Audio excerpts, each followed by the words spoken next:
உங்க வீட்டு bathroom door வந்து ரொம்ப உப்பு கரையா இருக்கு. அத கிளீன் பண்ணி பண்ணி உங்க கை வலிக்குதுன்னா, கண்டிப்பா இந்த டிப் உங்களுக்கு ரொம்ப யூஸ்ஃபுல்லா இருக்கும். வீடியோவ ஸ்கிப் பண்ணாம ஃபுல்லா பாருங்க. Hi friends, welcome back to our channel. எல்லாரும் எப்படி இருக்கீங்க? கண்டிப்பா நல்லா இருப்பீங்க நம்புறேன். இன்னைக்கு நம்ம சேனல்ல எல்லாருக்குமே ரொம்ப யூஸ்ஃபுல்லா இருக்கக்கூடிய கிச்சன் டிப்ஸ் அண்ட் ட்ரிக்ஸ் தான் ஷேர் பண்ணியிருக்கேன். ஸோ வீடியோ வந்து பார்த்தீங்கன்னா இன்ட்ரெஸ்டிங்கா இருக்கும். ஸ்கிப் பண்ணாம ஃபுல்லா பாருங்க. அதுக்கு முன்னாடி நீங்க இப்ப தான் நம்ம சேனல ஃபர்ஸ்ட் டைம் பார்க்குறீங்கன்னா, இப்போவே சப்ஸ்கிரைப் பண்ணிக்கோங்க. கூட இருக்க பெல் சிம்பலையும் கிளிக் பண்ணிக்கோங்க. இப்போ வாங்க வீடியோக்குள்ளே போகலாம்.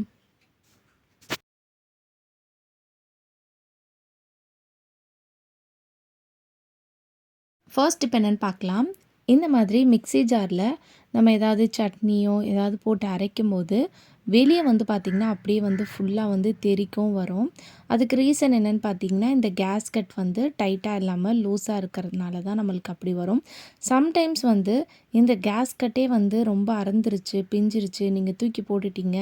பட் அதை வந்து நம்ம மிக்ஸி அரைக்கணுன்னா அந்த டைமில் இந்த மாதிரி நல்லா திக்கான ரப்பர் பேண்டாக பார்த்து நீங்கள் போட்டுக்கோங்க. அப்படி இல்லை, நீங்கள் போட்டிருக்க கேஸ்கட் வந்து உங்களுக்கு இந்த மாதிரி நீங்கள் சட்னி ஏதாவது அரைக்கும் போது வெளியே லீக் ஆகுதுன்னா, இந்த மாதிரி மெலிசான ஒரு ரப்பர் பேண்ட் போட்டுட்டு நீங்கள் அரைச்சி பாருங்கள். அது நல்லா டைட்டாக க்ரிப்பாக வந்து பார்த்திங்கன்னா உங்களுக்கு ஃபிக்ஸ் ஆயிரும். இந்த மாதிரி ஃபிக்ஸ் ஆகும்போது நீங்கள் அரைச்சாலும் வந்து பார்த்திங்கன்னா வெளியே வராமல் இருக்கும். ட்ரை பண்ணி பாருங்கள். அடுத்த டிப்க்கு, இந்த மாதிரி நம்ம ஏதாவது காய்கறி, தக்காளி, வெங்காயம் எல்லாம் கட் பண்ணும்போது நம்ம கையில் இந்த மாதிரி கட் பண்ணும்போது இந்த கட்டை விரலில் வந்து பார்த்திங்கன்னா அந்த கத்தி வந்து நம்மளுக்கு அப்படியே வந்து கட் ஆயிரும். கட் ஆகிட்டு நம்ம நெக்ஸ்ட்டு காய் ஏதாவது கட் பண்ணுறோன்னா நம்மளுக்கு அது கட் பண்ணவே முடியாது. அந்த அளவுக்கு வந்து பார்த்திங்கன்னா கை வலிக்கும். அந்த டைமில் இந்த டிப் ரொம்ப யூஸ்ஃபுல்லாக இருக்கும். அதுக்கு வந்து இந்த மாதிரி ஒரு ஸ்பூனை வந்து குட்டியாக இருக்கும் பார்த்திங்களா, ஸ்பூன் கை சைஸ்க்கு ஏற்ற மாதிரி அந்த மாதிரி இருந்தாச்சுன்னா கூட எடுத்துக்கோங்க.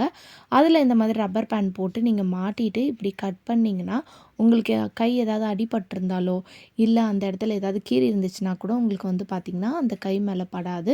கத்தி வந்து உங்களுக்கு அந்த ஸ்பூன் மேலே தான் படும். அது மட்டும் இல்லாமல் நீங்கள் கட் பண்ணும்போது நீங்கள் பிகினராக இருக்கீங்க, நீங்கள் கையை வந்து தெரியாமல் அறுத்துக்கிறீங்க, கட் பண்ணிக்கிறீங்கன்னா கூட நீங்கள் இந்த டிப்பை வந்து ட்ரை பண்ணிக்கலாம். நீங்கள் எந்த சைடு வேணும்னாலும் நீங்கள் இதை மாற்றி கூட நீங்கள் யூஸ் பண்ணிக்கலாம். ஸோ நான் இந்த வீடியோவில் காட்டுற மாதிரி நீங்கள் வேணுன்ற போது இந்த ஃபிங்கருக்கு இல்லை அந்த ஃபிங்கருக்கு கூட நீங்கள் மாற்றி யூஸ் பண்ணிக்கலாம். ட்ரை பண்ணி பாருங்கள். அடுத்த டிப்புக்கு, காலியான ஏதாவது டப்பா இருந்துச்சுன்னா எடுத்துக்கோங்க. நான் இங்கே பெருங்காயம் டப்பா தான் எடுத்திருக்கேன். இப்போ இதில் வந்து நீங்கள் யூஸ் பண்ணுற டீ பவுடர் இருக்கும் இல்லையா, அதை வந்து 1 ஸ்பூன் அளவுக்கு சேர்த்துக்கோங்க. இப்போ இது சேர்த்ததுக்கப்புறம் இது கூடிய வந்து பேக்கிங் சோடா இருக்கும் இல்லையா, அதை வந்து கொஞ்சமாக வந்து நான் சேர்த்துக்கிறேன். நீங்கள் வந்து ஏதாவது குட்டியாக இருக்கக்கூடிய பாக்ஸு நம்ம ஃபுட்டு வாங்கும்போதெல்லாம் கொடுப்பாங்க பாருங்கள், கண்டெய்னர் குட்டியாக சட்னி, சாம்பார் அந்த மாதிரி கண்டெய்னர் இருந்துச்சுன்னா கூட எடுத்துக்கலாம். இப்போ இந்த பெருங்காயம் டப்பா வந்து நான் க்ளோஸ் பண்ணிக்கிறேன். அதுக்கு முன்னாடி இந்த மூடியில் மட்டும் குட்டியாக வந்து பார்த்திங்கன்னா ஒரு ஹோல்ஸ் வந்து நான் போட்டுக்கிறேன். ஸோ இந்த மாதிரி நீங்கள் ஹோல்ஸ் போடும்போது நீங்கள் மூடி வச்சாலும் அதுக்குள்ளே இருக்கக்கூடிய வாசனை வந்து உங்களுக்கு வெளியே வரும். இது எதுக்குன்னு பார்த்தீங்கன்னா, நம்ம ஃப்ரிட்ஜிலேருந்து வரக்கூடிய பேட் ஸ்மெல்லை அவாய்ட் பண்ணுறதுக்கு தான். ஃப்ரிட்ஜிலேருந்து நிறைய பேட் ஸ்மெல் வந்து பார்த்திங்கன்னா வரும், எல்லாமே நம்ம கலந்து வச்சுருக்கனால. அதை அவாய்ட் பண்ணுறதுக்கு நீங்கள் இந்த பாட்டிலை வந்து ஒரு ஓரமாக எங்கே வேணுமோ நீங்கள் வச்சுக்கலாம். இந்த மாதிரி வச்சு விட்டுட்டிங்கன்னா அதுலேருந்து வரக்கூடிய பேட் ஸ்மெல் எல்லாம் இந்த டீ தூள் அப்புறம் நம்ம சேர்த்துருக்க அந்த பேக்கிங் சோடா வந்து பார்த்திங்கன்னா உங்களுக்கு அப்சர்வ் பண்ணி கொடுத்துரும். ட்ரை பண்ணி பாருங்கள். அடுத்த டிப் என்னென்னு பார்க்கலாம். நம்ம யூஸ் பண்ணாத பழைய அரிசி, ரேஷன் அரிசி ஏதாவது இருந்துச்சுன்னா அதை வந்து எடுத்துக்கோங்க. அப்படி இல்லைனா நீங்கள் அரிசி ஸ்டோர் பண்ணி வைக்கிறீங்களே, அதில் கூட நீங்கள் இந்த டிப்பை வந்து ட்ரை பண்ணிக்கலாம். முட்டை வந்து உங்களுக்கு ரொம்ப நாள் வரைக்கும் கெட்டு போகாமல் இருக்கணும் அப்படின்னா கண்டிப்பாக இந்த மாதிரி அரிசியில் வந்து ஸ்டோர் பண்ணி வச்சுக்கோங்க. ரொம்ப நாள் வரைக்கும் ஃப்ரெஷ்ஷாக இருக்கும். அது மட்டும் இல்லாமல் முட்டை வந்து உடஞ்சி போகாமல் இருக்கணும்னா கூட இந்த மாதிரி ஒரு பவுலில் யூஸ் பண்ணாத அரிசியை போட்டுட்டு அதுக்கு மேலே நீங்கள் எவ்வளோ முட்டையாக இருந்தாலும் இந்த மாதிரி ஸ்டோர் பண்ணி வைக்கும்போது ரொம்ப நாள் வரைக்கும் உங்களுக்கு சேஃபாக இருக்கும். அடுத்த டிப்புக்கு நான் இங்கே ஜக்கு தான் எடுத்திருக்கேன். நீங்கள் ஜக்குக்கு பதிலாக பழைய பாத்திரம், யூஸ் பண்ணாத ஏதாவது பவுல் இருந்துச்சுன்னா எடுத்துக்கலாம். இதில் வந்து டிட்டர்ஜென்ட் பவுடர் வந்து 1 ஸ்பூன் அளவுக்கு சேர்த்துக்கோங்க. அப்படி டிட்டர்ஜென்ட் பவுடர் இல்லைன்னா லிக்விட் இருந்துச்சுன்னா கூட நீங்கள் சேர்த்துக்கலாம். இது கூடிய வந்து நம்ம உப்பு இருக்கு இல்லையா, அது வந்து 1 ஸ்பூன் அளவுக்கு சேர்த்துக்கோங்க. அதுக்கப்புறம் பேக்கிங் பவுடர் இருக்கும் பார்த்தீங்களா, பேக்கிங் சோடா, அது இருந்துச்சுன்னா கொஞ்சமாக சேர்த்துக்கோங்க. இது கூட முக்கியமான பொருள் என்னன்னு பார்த்தீங்கன்னா, இந்த ஈனோ தான். இது ஒரு பாக்கெட் வந்து பார்த்தீங்கன்னா, ரூ. 5வோ என்னமோ தான் நெனைக்கிறேன். இத வந்து நீங்க ஒரு பாக்ஸ் கூட வாங்கி வச்சுக்கிட்டிங்கன்னா, நெறைய கிளீனிங் பர்ப்பஸ்க்கு வந்து இத நீங்க யூஸ் பண்ணிக்கலாம். ரொம்பவே வந்து நம்மளுக்கு ஹெல்ப்ஃபுல்லா இருக்கும். இப்ப இந்த பாக்கெட்லேருந்து 1/2 பாக்கெட் சேர்த்தாலே போதும். ரொம்ப கரையா இருந்துச்சுன்னா வேணும்னா, நீங்க ஒரு பாக்கெட் ஃபுல்லா சேர்த்துக்கலாம். இப்ப இது சேர்த்த உடனே உங்களுக்கு பார்க்கும்போதே தெரியும், கொஞ்சம் நொர நொரையா வரும்.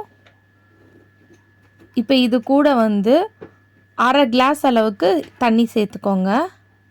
ஏன்னா ரொம்ப தண்ணி ஆயிடுச்சுன்னா நம்மளுக்கு இதை க்ளீன் பண்ணுறதுக்கு கொஞ்சம் கஷ்டமாக இருக்கும். ஸோ இப்போ தண்ணி சேர்த்த உடனே இந்த அளவுக்கு நுரை வந்து பாருங்கள் பொங்கி வரும். ஸோ இதை வந்து நல்லா ஒரு ஸ்பூன் வச்சு இந்த மாதிரி லைட்டாக வந்து மிக்ஸ் பண்ணி விட்டுக்கோங்க. இப்போ இது எதுக்குன்னு பார்க்கலாம். இப்போது இந்த பாத்ரூம் பாருங்கள். இந்த பாத்ரூமோட கதவில் வந்து எந்த அளவுக்கு வந்து உப்பு கரை படிஞ்சு போயிருக்குன்னு சொல்லிட்டு நம்ம டெய்லி குளிக்கும்போது துணி வாஷ் பண்ணும்போது அந்த தண்ணியெல்லாம் நுரையெல்லாம் பட்டு உங்களுக்கு அந்த பாத்ரூம் டோர் வந்து பார்த்திங்கன்னா ரொம்ப உப்பு கரையாக இருக்கும். ஸோ இதை வந்து நீங்கள் கை வலிக்கெல்லாம் க்ளீன் பண்ணணுன்ற அவசியமே கிடையாது. இந்த நம்ம ரெடி பண்ணி வச்சுருக்க இந்த சொல்யூஷனை வச்சு நீங்கள் ஈஸியாக வந்து பார்த்திங்கன்னா ரெடி பண்ணிடலாம். இப்போ இந்த சொல்யூஷன் நல்லா ஸ்ப்ரெட் பண்ணி இந்த மாதிரி ஒரு வாட்டி நல்லா ஸ்ப்ரெட் பண்ணி ஊற்றி விட்டுருங்க. ஊற்றி விட்டுட்டு இது நல்லா வந்து ஊறட்டும். இதை வந்து நீங்கள் ஊற விட்டால் தான் உங்களுக்கு அந்த அழுக்கு வந்து பார்த்திங்கன்னா போகும். நீங்கள் உடனே ஊற்றிட்டு வாஷ் பண்ணிங்கன்னா உங்களுக்கு அந்த அளவுக்கு வந்து ரிசல்ட் கிடைக்காது. இப்போ இங்கே ஒரு பழைய சீப் எடுத்துக்கோங்க. இதில் நம்ம யூஸ் பண்ணாத ஸ்க்ரப்பர் இருக்கும் இல்லையா, அதை வந்து இந்த மாதிரி போட்டு மாட்டி விட்டுட்டு 2 சைடு வந்து ரப்பர் பேண்ட் போட்டு எடுத்துக்கோங்க. இந்த மாதிரி யூஸ் பண்ணாத பழைய சீப்பை வச்சு நீங்கள் க்ளீன் பண்ணும்போது உங்களுக்கு க்ளீன் பண்ணுறதுக்கு வந்து பார்த்திங்கன்னா ரொம்ப ஈஸியாக இருக்கும்.